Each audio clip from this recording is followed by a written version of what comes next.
Moi, le but, en fait, ça a été qu'à un moment donné, cette crise, elle est totalement politique, alors que c'est une crise avec un virus médical. Et repartons de la réalité, réentendons finalement ce que les scientifiques peuvent nous dire, et après, débattons. Donc effectivement, on ne vous donnera pas de réponse. Par contre, on vous a amené plutôt les professionnels. On a marre de la gestion politique. Et revenons à une gestion. Écoutons les scientifiques, les médecins, voilà, les épidémios, pour qu'on puisse repartir sur, on va dire, d'autres critères vraiment scientifiques. Le Covid, c'est un virus. Donc remettons le débat. À un moment donné, on ne peut exercer la médecine que dans le cadre du code de déontologie. En France et dans plusieurs autres pays, en plus, il y a, dans l'histoire beaucoup plus récente, il y a un truc qui permet de faire ça vraiment, c'est la sécurité sociale. C'est-à-dire qu'on a quand même tous plus ou moins, consciemment, mais quelque part chevillé au corps, qu'il ne peut y avoir de médecine que la même pour tous. Sinon, on est dans un autre truc. Et ça souffre pas tellement d'exception, en fait.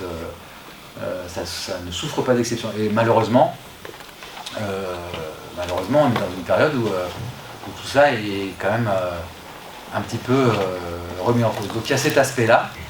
Donc toutes les discussions qu'il y a eu depuis 1 an et demi, là, je fais aussi partie des médecins qui, dès le 30 mars, ont porté plainte contre le gouvernement pour refus de combattre un sinistre. Parce qu'il nous était apparu clairement, alors là c'est un truc national, il nous était apparu clairement, dès le départ, que c'était pas vrai qu'on était en train de combattre le virus, on était en train de faire autre chose. On était devant un truc, il y a eu des articles publiés, le virus à bon dos, tout ça. Il y avait une volonté de continuer la politique de destruction du système de soins, qui était très claire. Donc, je vais avoir un discours, j'espère que ça va froisser personne, mais mon intention ce soir, j'espère ne choquer personne, c'est de parler de politique. J'ai pas du tout je pense que les autres collègues vont plus parler peut-être de la science, certains des aspects juridiques, certains de tout ce qu'ils voudront, mais si vous voulez, moi, j'ai pas trop confiance, j'ai jamais eu trop de confiance dans le fait qu'on allait pouvoir résoudre le problème juridiquement. Et donc la loi est passée. Et en fait, il y a une grande majorité même des chefs de la médecine qui savent très bien que c'est un truc qui sert à rien. Et que de virer les personnels de santé qui ne présentent pas leur passe sanitaire, pour une raison ou une autre d'ailleurs, ça n'a aucun sens. Aucun sens. Bon, je ne rentre pas dans les détails, tout le monde le sait maintenant. D'ailleurs, je m'aperçois que je ne fais pas partie des 50% de Français les mieux informés sur les questions virologiques. Donc je ne vais pas vous faire un cours de virologie parce que je suis moins bien informé, je comprends moins bien le vaccin que le reste de la France. C'est un truc, le niveau d'information est excellent. Donc c'est pas ça la question. La question c'est comment on sort de là. Il règne je pense qu'il faut partir de ce constat-là. On peut le partager. Il règne un chaos indescriptible dans les hôpitaux. Il règne un chaos qui est assez bien décrit ces derniers temps pour ceux qui regardent un peu la presse dans les écoles. Parce que dans les écoles, tout le monde, ça concerne tout le monde l'école. Donc tout le monde voit le chaos qu'il y a dans les écoles. Ils ont fait manifestement le ministre, là, il a dû faire le protocole sanitaire de trop là. Hein. Donc déjà c'est invraisemblable. Le fait que le code de déontologie existe, ça nous préserve de la médecine d'État. Il faut que la médecine soit indépendante.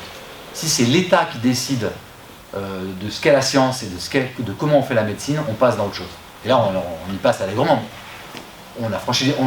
C'est quelque chose qui est en discussion déjà avant. Hein. Il y a déjà des entorses au code de déontologie de longue date. Hein.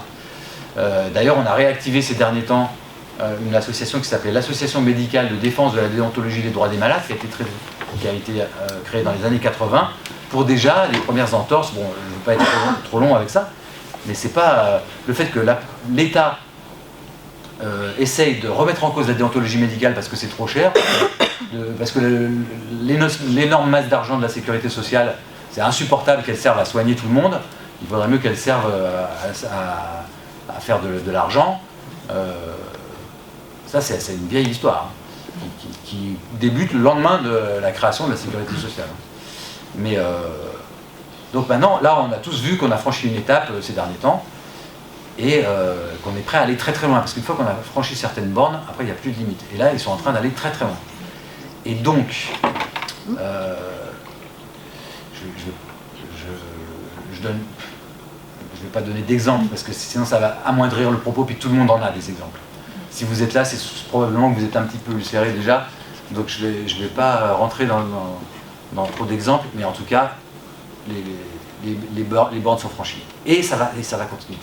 Donc la conclusion de mon propos à la fin, quand j'aurai fini de raconter tout ce que j'avais envie de raconter, c'est comment on les arrête, parce qu'ils ne vont pas s'arrêter tout seuls. Là, ceux qui se disent, là, il y en a qui écrivent des lettres au gouvernement, au Conseil d'État, au Conseil constitutionnel, qui veulent interpeller les sénateurs. C'est bien, je veux dire, il faut tout faire. Il y en a qui font une minute de silence en espérant que je sais pas quoi qui se passe. Ça va pas suffire. C'est comme ça va pas suffire. Après, je ne vais pas vous révéler ce soir. Je n'ai pas les moyens, ce qui va suffire, ça j'en sais rien. Mais en tout cas, c'est sûr qu'ils ne vont pas s'arrêter tout seuls. Ils vont aller jusqu'au bout parce qu'ils servent des intérêts. On a beaucoup dit Big Pharma, Pfizer, ils font beaucoup d'argent. Tous les 5 plus grands milliardaires du monde ont gagné encore beaucoup plus de milliards. Alors j'oublie les chiffres parce que ça à un moment donné. Mais eux, ils s'enrichissent. Il y a un chiffre que j'ai pas oublié, c'est qu'on a dépensé 1 milliard en tests. Donc ça, ils ne sont pas perdus pour ce milliard-là, il n'est pas perdu pour tout le monde pour des tests qui ne servent à rien. Donc c'est du vol à notre argent, hein, parce que la sécurité sociale, c'est notre salaire, hein, c'est le salaire différé. Donc, ou le salaire socialisé, ou le salaire. En tout cas, c'est du salaire. Et donc, l'argent n'est pas perdu pour tout le monde. Et dans le même temps, on nous raconte qu'on est confronté à une épidémie.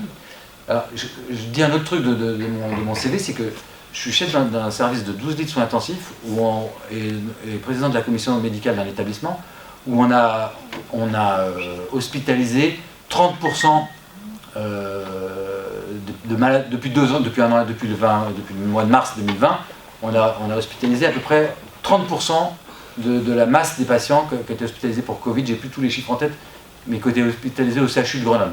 Donc avec 10% des moyens, donc on a soigné beaucoup de Covid. Et dans notre service, aux dernières nouvelles, on avait 240 malades aux soins intensifs avec une maladie sévère. On en a transféré une trentaine au CHU, 30 ou 40. Certains sont morts, d'autres ont vécu. On s'est battu pour soigner les malades. Donc personnellement, j'ai le leçon à recevoir de personne de comment on fait pour soigner ces malades graves, parce que cette maladie existe. Par contre, ce que je peux affirmer et je peux le démontrer, c'est qu'à aucun moment on a été en difficulté à cause à aucun moment dans la région. Avec une petite nuance, il y a eu certains petits pics, certaines semaines. Mais globalement, nous ne sommes pas dans les hôpitaux en difficulté avec un afflux de malades. Ça, c'est pas vrai. On est en difficulté parce qu'on a une baisse drastique de l'offre. C'est-à-dire qu'il y a la baisse drastique de l'offre, ça renvoie aux fermetures de lits. Tout le monde a entendu parler de ça, mais concrètement, ça pose d'énormes problèmes. C'est-à-dire que les médecins, encore dans la cellule de crise territoriale ce matin, on entend des directeurs d'établissement dire « je n'ai pas de lit d'aval ». Ah bon? Mais tes urgentistes, ça fait 15 ans qu'ils te racontent ça et que ça s'aggrave tous les jours. Le président du Conseil de l'Ordre lui-même dit c'est pas vrai, c'est pas vrai que c'est le Covid, le problème quand même préexiste. Il dit ça, le problème auquel on est confronté préexiste. Et nous ne sommes actuellement pas en mesure de soigner tout le monde comme il devrait être soigné, même si on sait encore faire des tas de trucs vachement bien. Hein. Si vous êtes malade, venez vous faire soigner. Il ne faut pas rester chez vous. Parce que beaucoup, non mais je dis ça sans plaisanter, parce que beaucoup de malades décident de ne pas venir. On a vu ça énormément. Donc on a diminué de 25% le nombre de diagnostics de cancer, mais c'est pas parce qu'il y a moins de cancer. Hein. On a diminué de 23% le nombre de greffes. On a diminué, il y a les chiffres de la Ligue contre le cancer qui sont hallucinants, et ainsi de suite. Donc on a diminué globalement notre activité entre 2019 et 2020 de 9% dans les hôpitaux, et elle a encore diminué là, en 2021. Donc on travaille moins qu'avant. C'est obligé qu'on travaille moins qu'avant. On a 2/3 des lits qu'on avait avant, et je ne rentre pas dans les détails. On a moins de labos, moins de services d'urgence, moins de maternité, moins de tout. Et la médecine hospitalière ou la médecine de cabinet, et c'est vrai pour toutes les... Il y en a moins. Les mecs partent à la retraite, ils ne sont pas remplacés. Enfin, donc au niveau pré-hospitalier, aux urgences, post-urgences, tout ça, on est dans le chaos. C'est un chaos.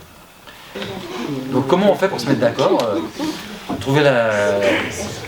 Il y a un truc quand même que je pense qui est le plus urgent, il y a des gens quand même qui font ça. Il y a un gouvernement, je suis désolé, toutes les consignes qui sont appliquées, elles sont décidées, hein. C'est pas le réchauffement climatique, hein. C'est organisé, c'est décidé scientifiquement. On peut pas simplement se dire on en a rien à foutre, de toute façon c'est tous des pourris. Ils nous ont... ça fait 25 ans qu'ils nous détruisent le système, donc tout le monde y est passé, le PS, l'UMP, le centre, on a là Macron maintenant, tout le monde a participé, ce qui est vrai, hein. T'es obligé de le reconnaître. Donc c'est pas facile comme à répondre. Mais en tout cas, et je vais conclure là-dessus parce que ça fait... pardon, il faut me dire, parce que je fais la nuit entière. Les revendications qui sont abrogation de la loi d'urgence, abrogation de la loi du 5 août, réintégration des suspendus, comme en Guadeloupe.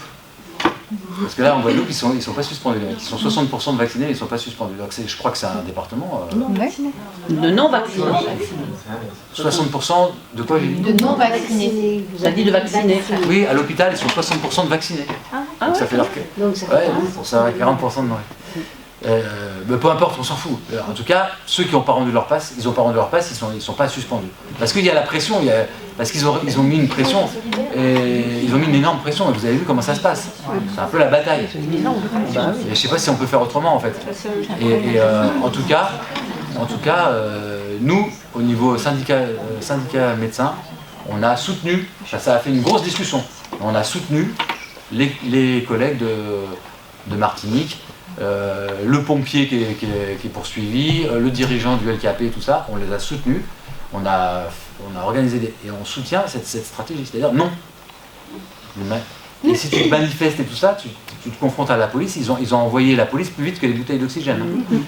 Donc je ne suis pas en train de faire un appel à se taper avec la police, hein. C'est pas du tout mon karma. Mais par contre, de s'organiser pour refuser ça. Et dans le cadre des élections présidentielles, je pense qu'il y a moyen quand même d'organiser le fait que je ne suis pas d'accord avec ceux qui disent c'est jouer d'avance et tout. Là, je ne sais pas jouer d'avance. Voilà, j'ai fini. Pour ma profession, je travaille en cancérologie. Depuis 15 ans, je suis de Grenoble, je travaille sur la cancéro, mais j'ai gardé, comme j'étais habilitée maître de conf, ça fait 20 ans que je donne des cours d'épidémio. Et notamment, donc ça s'est beaucoup réduit, mais je gardais ce corpus. Avant, je donnais aussi gestion des crises sanitaires en contexte d'incertitude, et avec toute l'historique de la médecine, et que toutes les épidémies, et tout ce qui...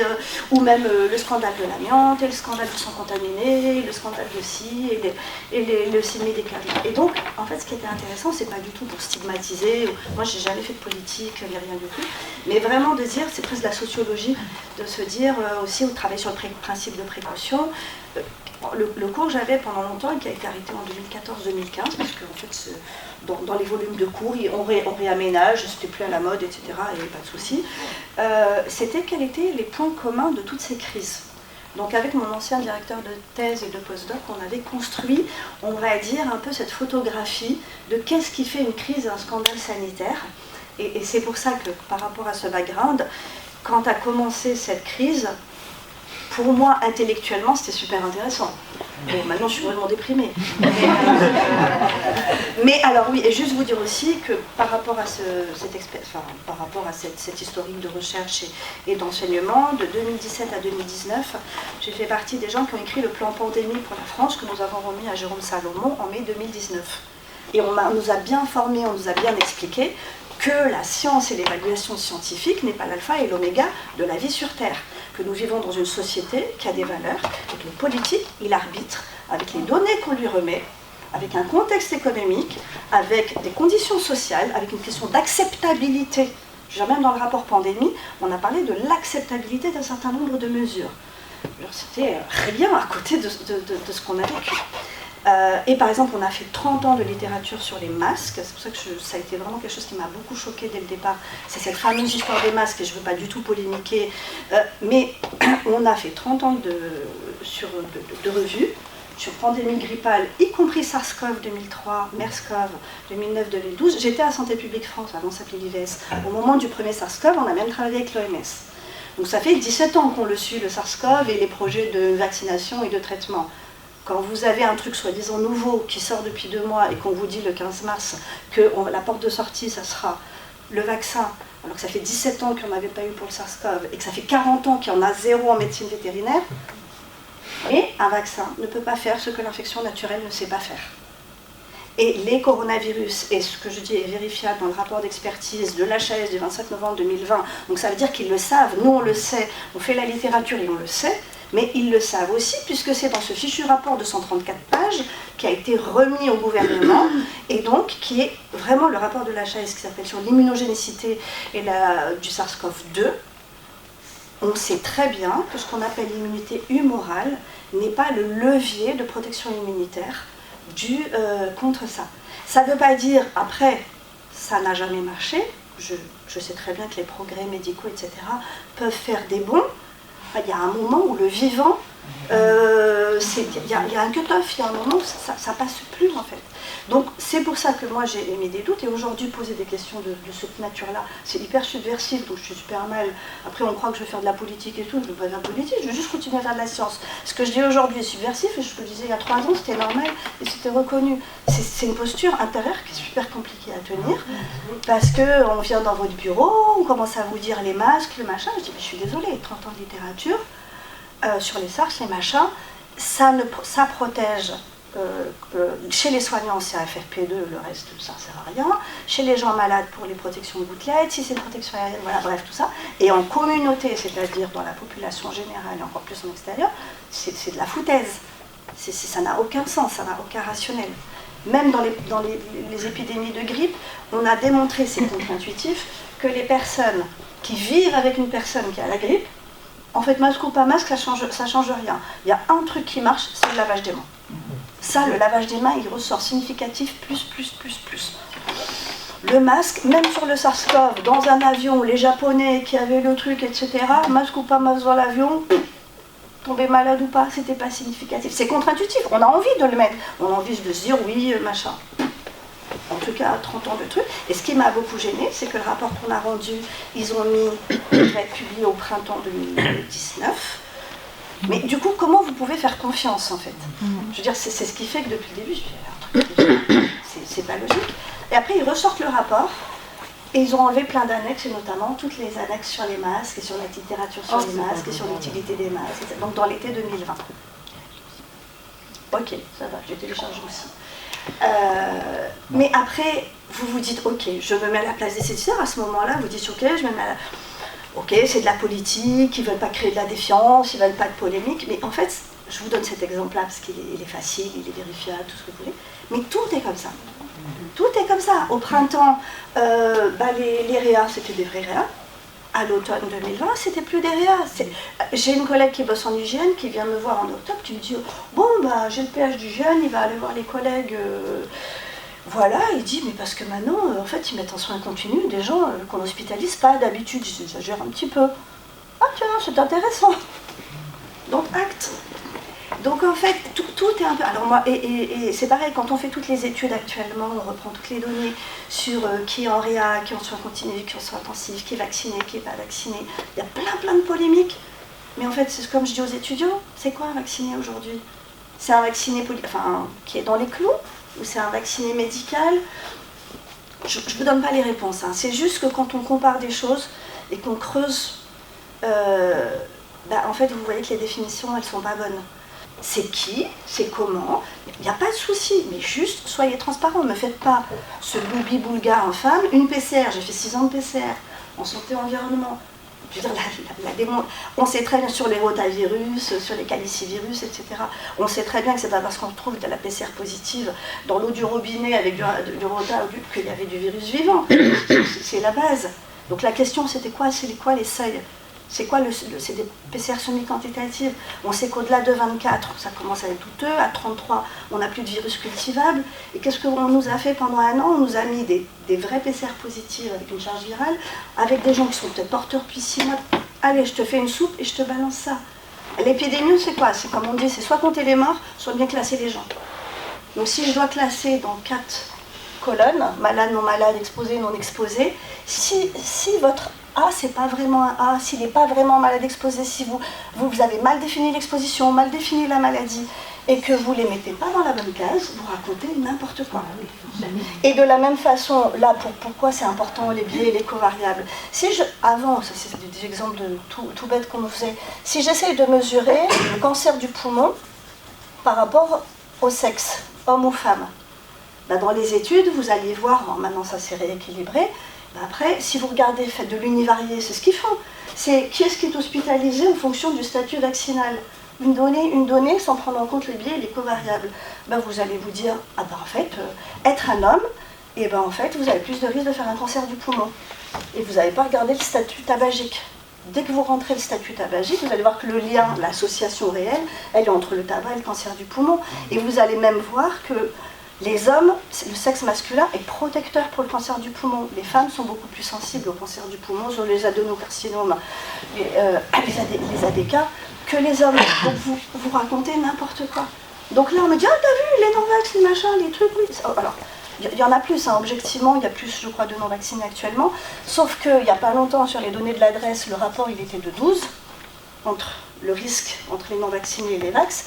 Aujourd'hui, 15 jours après, le rapport il est de 4. C'est ce que disait aussi un collègue, quand on vous montre, par exemple, les non-vax et les vaccinés, sans rentrer dans les polémiques, hein, c'est un sujet compliqué, on va dire, ah, il y en a plus. Mais si vous prenez dans le temps, soit dans le temps, vous avez toujours ce rapport, et cette moyenne, elle veut bien dire quelque chose, donc elle est stable, et donc ça dit effectivement quelque chose, qu'il y a effectivement sur entre 28 jours, les critères de jugement sont à 28 jours et jusqu'à 60 jours, 2-3 mois maxi, il y a un effet positif de la vaccination sur le risque d'hospitalisation en gravité, mais en fait, c'est pas comme ça que ça se passe. C'est qu'au début, en fait, il y a une cinétique. Ce rapport, il s'inverse. Plus vous allez dans le temps, s'il n'y a pas le fameux booster, et plus ensuite, sur les datasets israéliens, c'est très clair. Donc il y a un recul sur les datas anglaises, c'est pareil, etc. En fait, c'est une moyenne, mais qui ne veut rien dire. Si vous prenez sur 6 mois, le rapport s'inverse complètement et on a beaucoup plus de malades dans les 15 premiers jours après la vaccination. Et puis bien sûr, il y a plein d'études où ils les excluent. Pfizer a exclu toutes les pathologies des 15 premiers jours. Donc il y a le gros en fait. Et après, donc il y a un gros focus sur les vaccinés qui font un Covid là pour le coup, dans les 15 premiers jours qui suivent la vaccination. C'est même assez massif dans certaines études. Et ensuite, quand les gens ne font pas le booster, et ben en fait, on en a plus. Ils deviennent plus susceptibles à l'infection. D'où l'importance de revacciner. Sauf qu'après, c'est comme le capital soleil, on épuise. Voilà. C'est pour ça que quand ce confinement est venu, le mot confinement, le mot couvre-feu, tous ces mots sont des termes militaires qui n'ont jamais existé dans aucune revue d'épidémiologie de santé publique. Sauf effectivement s'il y a un accident nucléaire, voilà. Mais de toute façon, après, ça passe du côté du militaire. Mais ce ne sont pas des trucs, on isole les malades, on ne confine pas des gens en bonne santé. Je veux bien qu'on fasse la science, hein, mais... Et en fait, quand ils ont parlé, moi j'étais un peu perturbée par le fameux confinement, mais on a tous été un peu sidérés, puis on ne savait pas trop ce qui allait nous tomber sur la figure. Donc je disais, ok, ils confinent en fait juste parce que nos capacités de soins sont un peu mal en point. Moi je me souviens des manifs du 14 novembre, je n'avais jamais manifesté, je suis allée sur le parvis de Belledonne en me disant, si je soutiens, j'étais déjà... Ouh, je fais un truc hyper subversif là. De moi, mais c'est vrai. Et le confinement, je me disais, ok, en fait l'idée c'est de baisser la pression sur le système de soins. En fait c'est de gagner ça parce que si, voilà, c'est comme un flux. En fait, on va aplatir la courbe, mais le confinement, il ne sauve pas de vie. Hein. Je veux dire, les gens qui doivent le choper, l'air sous la courbe, normalement, elle doit être à peu près la même. Donc, ou alors vous la retardez, vous allez vous retrouver avec un truc hop, et puis après vous allez avoir le rebond, parce que vous avez enfermé les gens. Mais je veux dire, échapper à un virus qui se promène dans l'air, c'est comme empêcher l'oxygène hein, de circuler, c'est juste pas possible. Dans nos systèmes occidentaux, etc., performants, plus un pays est développé, et plus son système d'alerte est performant, c'est-à-dire plus il est bas, et plus il est capable d'identifier rapidement une épidémie. Mais ça, c'est le fameux seuil d'alerte épidémique, bon, on a notre pic. Mais en fait, il faut savoir qu'une pathologie, vous prenez les méningites, vous prenez les gastro, vous prenez tout ce que vous voulez, entre deux épidémies, il n'y a pas rien, hein. Il y a... Et ça s'appelle le bruit de fond. Et le seuil d'alerte, ben en fait, vous améliorez votre système. Et pourquoi je vous parle de ça? Parce que le seuil d'alerte, il est super important. Pour tout ce qui est gastro et grippe, infection respiratoire habituellement, il est fixé, il frise les 200 malades pour 100 000 habitants. Ok? Dans le Covid, on a 50 cas positifs pour 100 000 habitants, en sachant que dans ces 50 cas positifs, il y a selon la période, entre 10% et moins de 50% de gens symptomatiques, c'est-à-dire de malades. Donc dans les phases où on est à 10%, donc on a un seuil d'alerte à 5 malades pour 100 000 habitants. Et donc du coup, quand on est à 5, entre 5 et 20 cas pour 100 000 habitants, on est là. On ne peut pas s'en sortir. On est au bruit de fond, on est sous le bruit de fond, et moi ça me rend barjot. Parce que tout le monde attend, les indicateurs baissent, c'est pas possible. Leur seuil d'alerte, il est pourri. Tu me regardes bizarrement, mais tu comprends c'est une insulte à ma discipline, c'est une insulte à l'intelligence, ça m'insupporte. Et en fait, les gens croient qu'il y a une particule virale, ça rend malade les gens. Vous savez que non. Il y a ce concept.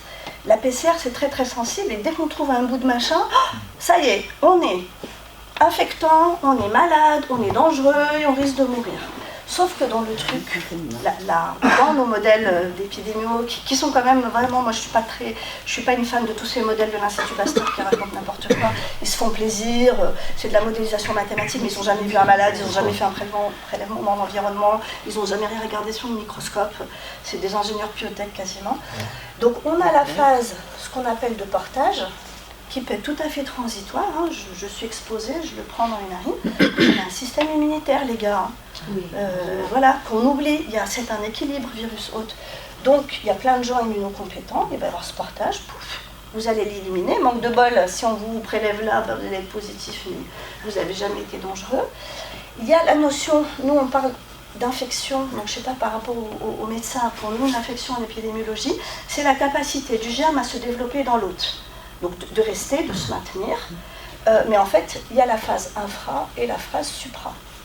C'est-à-dire que infra, il est là à bas bruit, le système immunitaire, c'est comme une sorte de bras de fer, il se tient tranquille, il n'y a pas de charge virale significative, parce qu'en fait, tous ces trucs-là, pour vous infecter, il faut se marrer à la dose minimale infectante. En général, il en faut quand même un certain nombre. Donc vous avez vraiment la phase où vous avez une infection de type infra, et là c'est pareil, on vient vous prélever. Rien, vous n'êtes pas malade, il ne va rien se passer, vous n'êtes pas excrétant, vous n'êtes pas contaminant, il faut se détendre. Et puis après, effectivement, soit parce que vous avez reçu une grosse charge virale, ou parce que votre système immunitaire, à un moment donné, il s'affaiblit, en tout cas la relation, l'équilibre, il est rompu. Donc là, on passe en infection supra, vous n'avez pas encore de symptômes, donc tout ça, vous êtes asymptomatique. Et bien là, effectivement, et là, ça va monter. Et puis, il va y avoir justement les symptômes qui vont apparaître. Alors ils peuvent être post-symptomatiques, ils peuvent être transparents pour les gens, mais en tout cas le fait est qu'à partir du moment où vous avez les symptômes, pour le SARS-CoV, les données dont je dispose, c'est que c'est comme la varicelle ou la grippe, vous êtes contagieux dans les 24 à 48 heures auparavant. Et donc c'est cette phase-là qui est très importante en épidémie, c'est la phase pré-symptomatique. Vous n'êtes pas symptomatique, mais vous êtes contagieux. Et après vous avez vos symptômes et vous êtes contagieux pendant cette phase. Et en fait là, pour moi, un des mensonges, c'est qu'on a fait croire à tout le monde que asymptomatique et présymptomatique, c'était la même chose. Et en fait, en épidémio, on travaille toujours, le T0, il est là sur les personnes symptomatiques.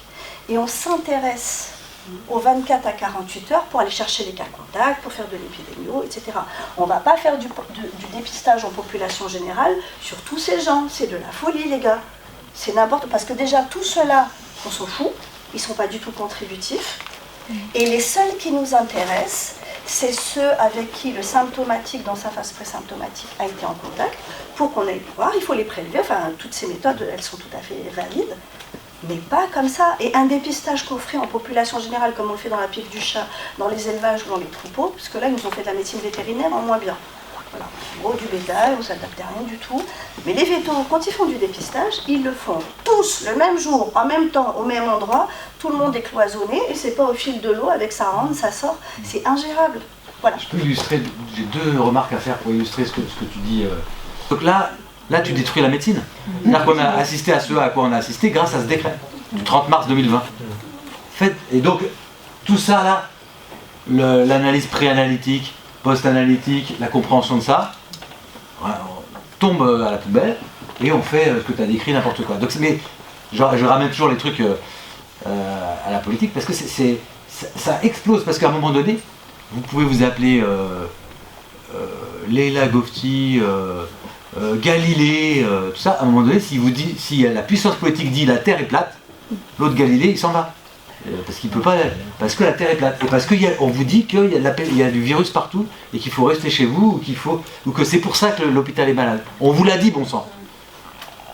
Vous comprenez Et la première fois au début que j'ai dit ça, j'ai dit, ouais, je me demande quand même, donc on était le fin avril, après je me demande quand même si on n'est pas en train de... si on n'est pas en train un peu d'être victime du syndrome de réverbère et de faire un peu du surdiagnostic. Moi, j'avais pas encore cette compréhension, j'avais oublié les cours de 3e année, excuse-moi, là, mais je sentais qu'il y avait un truc, je me demande si on n'est pas encore en train de faire du surdiagnostic. Et là, on s'est fait traiter de complotistes, ceux qui disaient ça, on était des fous furieux, hein, parce que...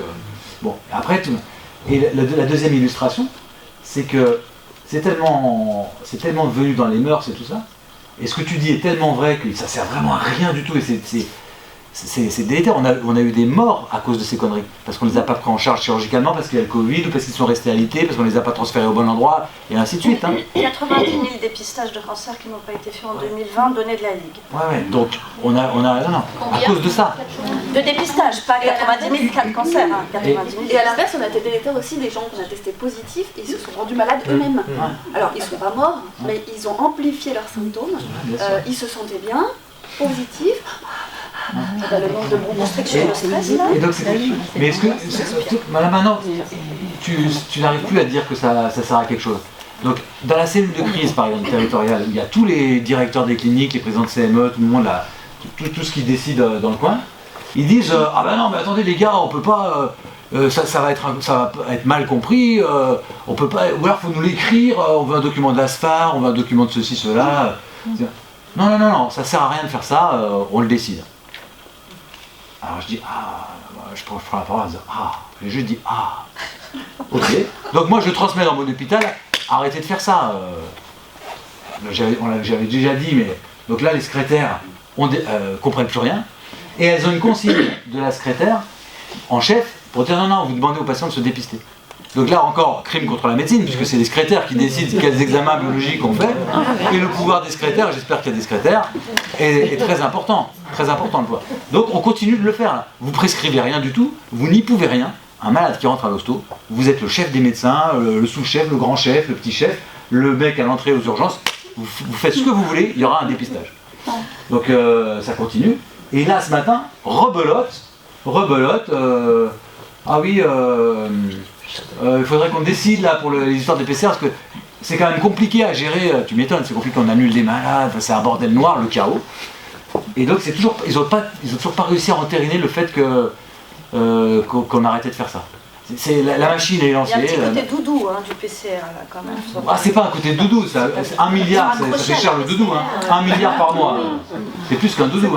Il y a des gens, parce qu'il faut arrêter de penser comme des bisounours avec des doudous, c'est des intérêts financiers. Parce qu'il y a des gens très puissants qui ont intérêt à ce que ça se passe comme ça, quitte à ce que la médecine soit détruite. Il faut quand même intégrer cette donnée. De montrer les mécanismes, ça a été toutes les recherches de biologie, etc. Donc C'est pour ça que c'est pas inintéressant. C'est bien de faire des stats et de l'observationnel, et puis de prendre les gens comme des cobayes ou comme du bétail, moi je veux bien. Mais enfin, on a basculé dans un autre monde. On injecte tout le monde, et après on regarde si ça a fait des dégâts ou pas. Mais on n'a jamais fait ça avant, on est d'accord. Donc mais dans ce cas-là, il faut le dire. Mais dans ce cas-là, il y a l'histoire du consentement libre et éclairé. Dire, bah écoutez, en fait, on ne sait pas. Donc on pense qu'il y a un bénéfice, mais on pense. Et puis vous savez quoi, ben, on va regarder, on va juger sur pièce. Et puis après, ben, tant mieux si ça va, et puis tant pis pour vous si ça ne va pas. Mais pour moi, on ne fait pas ça. Enfin, un bon pharmacien ou quelqu'un qui fait de la recherche clinique ou du développement de médicaments, c'est pas comme ça. Enfin, c'est pas comme ça qu'on doit faire travailler. Je suis de garde à l'hôpital de Voiron en tant que médecin libéral. L'infirmière me demande si je souhaite recevoir une patiente non vaccinée, Covid+, plutôt un problème d'arrêt de travail à régler. Je réponds que si c'est nécessaire, je la verrai, et l'infirmière me dit, même si elle a le Covid, et en plus qu'elle est non vaccinée, et moi, bah oui, on m'a appris qu'on devrait prendre en charge tout le monde, voilà, dans mes études. L'infirmière, bon, vous voulez qu'on la mette où? Moi, bah où vous voulez. L'infirmière, on va quand même pas la mettre avec les autres.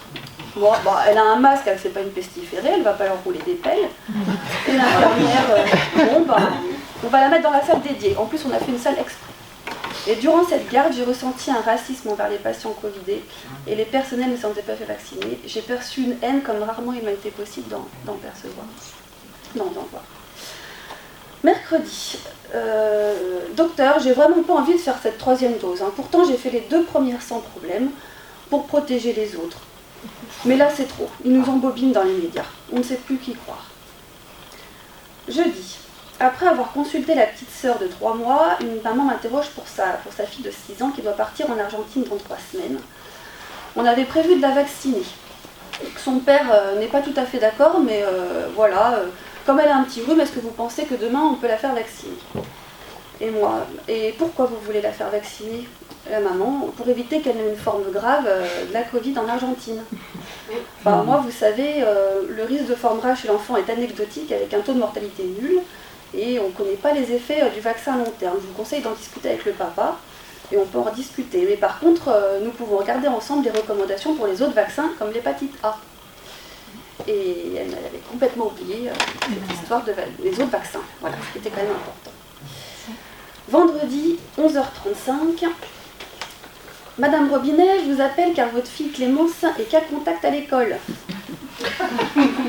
J'avais échappé jusque-là. Vous devez immédiatement venir la chercher à la cantine ou sinon elle mangera toute seule. Moi, exaspérée. Écoutez, je travaille, ma fille va bien et son enseignement est obligatoire. Je viendrai la chercher à l'heure prévue. Et ce lundi, j'apprends que le protocole a déjà changé. Alors, je me pose la question, où est l'évidence-based médecine dans tout ça? Où est la médecine, tout court? Où est le cas par cas? Où est le bon sens? Et plusieurs points sont à soulever. Des examens complémentaires doivent avoir un but. Prendre en charge le patient et non le contrôler ou le pister. Le cas par cas est essentiel et non les protocoles changeant en fonction de la météo et écrits par je ne sais qui. Même un bon soignant peut passer de l'autre côté de la ligne rouge et devenir discriminant, haineux, à cause d'une désinformation. Et informer et trouver le consentement du patient est un principe inaliénable. La population est dans le doute. Il est étonnant que le milieu médical ne remette pas en question les recommandations adhérentes, non scientifiques, changeant au fil des semaines et bafouant la déontologie. C'est à nous d'informer, nous en avons la responsabilité pour contrer la censure. Et je finirai, le silence des pantoufles est pire que le bruit des bottes. Et voilà, comment est-ce qu'on peut travailler ensemble? Je pense que c'est important de toujours s'informer et d'informer la population et toujours garder en mémoire notre déontologie. Et c'est pour ça que je suis à l'initiation avec Cyril et puis Leïla d'un courrier au Conseil de l'Ordre. Et on attend le rendez-vous, mais il va venir. Voilà, pour discuter. Je suis psychologue en libéral, ça veut dire que je reçois des personnes de tout âge pour des problématiques différentes qui viennent pour quelquefois quelques consultations ponctuelles ou vraiment pour une psychothérapie. Alors la santé, d'après l'OMS, c'est un état de complet bien-être physique, mental et social. Et donc ça ne consiste pas seulement en une absence de maladie ou d'infirmité. Ce qui veut bien dire que la santé, c'est pas juste ne pas attraper un virus bien spécifique. c'est quand même beaucoup plus global que ça. Et il y a vraiment plusieurs dimensions à prendre en compte. Et là, on a l'impression qu'on a totalement oublié ça. Bon, voilà. Et pour moi, la santé, elle découle d'un équilibre entre toutes ces dimensions. Voilà. Donc, déjà, je voulais vous faire part de quelques données générales. Donc, vous avez dû tous entendre parler dans les médias, effectivement, des conséquences psychologiques de cette crise. Je pense que vous avez pu aussi l'observer autour de vous. Et même personnellement, je pense que vous êtes certainement nombreux à avoir vécu des moments assez difficiles, de stress, d'angoisse, des moments de déprime, etc. Voilà. Alors, quelques chiffres que j'ai... C'est pas si facile que ça de trouver des chiffres, alors j'ai pas passé des heures non plus, mais quelques chiffres que j'ai pu trouver. Par exemple, plus 80% d'hospitalisation en psychiatrie pour les moins de 15 ans, depuis le début de l'épidémie. Donc ça, c'était dit par une pédopsychiatre en mars 2021. Donc plus 80%, c'est énorme. Une augmentation des syndromes dépressifs chez les 12-17 ans, un doublement des syndromes dépressifs chez les 15-24 ans, ça c'est la défenseur des droits qui le dit, une augmentation des admissions en urgence des jeunes filles de plus 40% pour les moins de 15 ans, suite à des gestes suicidaires, donc les moins de 15 ans qui font des gestes suicidaires, c'est grave, plus 22% pour les 15-29 ans, donc ça c'est pareil, les jeunes filles qui sont hospitalisées pour des gestes suicidaires. Et donc je voulais mettre l'accent sur deux besoins fondamentaux qui ont été vraiment mis à mal là, et qui le sont encore aujourd'hui. C'est le besoin de sécurité et le besoin de lien social. Voilà. Alors évidemment que ça a des conséquences différentes suivant les personnes, suivant notre âge déjà, suivant notre environnement, suivant notre histoire, notre personnalité. Enfin, effectivement, il y a plein de paramètres. Et évidemment que les personnes qui sont seuls, isolés, ou qui sont dans un environnement où il y a beaucoup d'angoisse, beaucoup de stress, voire de la violence, les personnes qui sont dans une précarité sociale, économique, ont certainement plus pâti que les autres de tout ça. Alors pour le besoin de sécurité, en fait c'est le besoin de ne pas vivre dans une peur permanente. C'est un besoin fondamental de vivre dans un environnement stable, avec des repères fiables et durables. Et Cyril parlait de chaos tout à l'heure, voilà, c'est exactement le contraire. On vit, et les enfants, à ce moment, à l'école, vivent dans un chaos. Donc, la peur a attisé, effectivement, enfin, la peur qui a été attisée, la peur de la mort qui a été mise au premier plan, effectivement, a créé énormément d'angoisse. Ne pas voir les visages des adultes pour les enfants, c'est anxiogène. Déjà pour nous, en fait, ça l'est. Et on ne se rend pas compte, mais on communique énormément avec nos visages. Et tout ce qui est régulation émotionnelle, derrière un masque, c'est compliqué. Et plus les enfants sont jeunes, non seulement eux, les enfants, plus ils sont jeunes, plus ils ont besoin de voir nos visages pour être rassurés, mais aussi pour apprendre les interactions. Ils ont besoin d'apprendre, de te rendre compte, suivant le visage que fait l'autre en face, s'il est content, pas content, s'il a peur, etc. Donc c'est un problème pour tout le monde, mais c'est encore plus un problème pour les enfants. Et moi, je l'ai expérimenté à mon travail, pour avoir vu certains enfants qui ne me connaissent pas encore, quand ils arrivent, qu'ils me voient avec un masque, ils font une tête, ils sont terrorisés, et quand j'enlève le masque, ils changent de visage vraiment, ça change tout. Voilà. Et puis par rapport au chaos, effectivement les règles, les consignes qui changent tout le temps, la nécessité de s'adapter en permanence, ça entraîne une désorientation, de la confusion, une impression de chaos, j'avais marqué, et tout ça c'est extrêmement insécurisant. Voilà. Et donc effectivement ça provoque une augmentation des troubles anxieux, des personnes qui font des crises d'angoisse, des attaques de panique, et puis une difficulté à se projeter dans l'avenir, parce que ce chaos, c'est compliqué de se projeter dans l'avenir dans un tel chaos, donc une perte de sens, et puis ça peut entraîner de la dépression. Donc ça c'est pour le besoin de sécurité.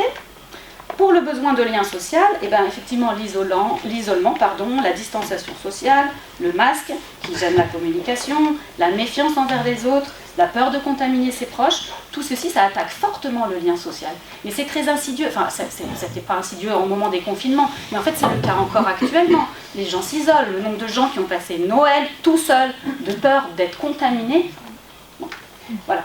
Et donc, voilà. Et ça c'est particulièrement problématique pour les personnes qui vivent seules, mais aussi pour les jeunes, parce que c'est une période de la vie, les adolescents et les jeunes adultes, ils ont fondamentalement besoin de relations avec les autres. C'est vraiment très important. Et on les en a privés beaucoup. Voilà. Alors, entre parenthèses, si on reste sur la santé physique, on sait aussi que le stress entraîne une baisse d'immunité, donc une fragilité pour attraper des maladies. Et il y a aussi des recherches qui ont montré que des bonnes relations sociales satisfaisantes augmentaient l'immunité.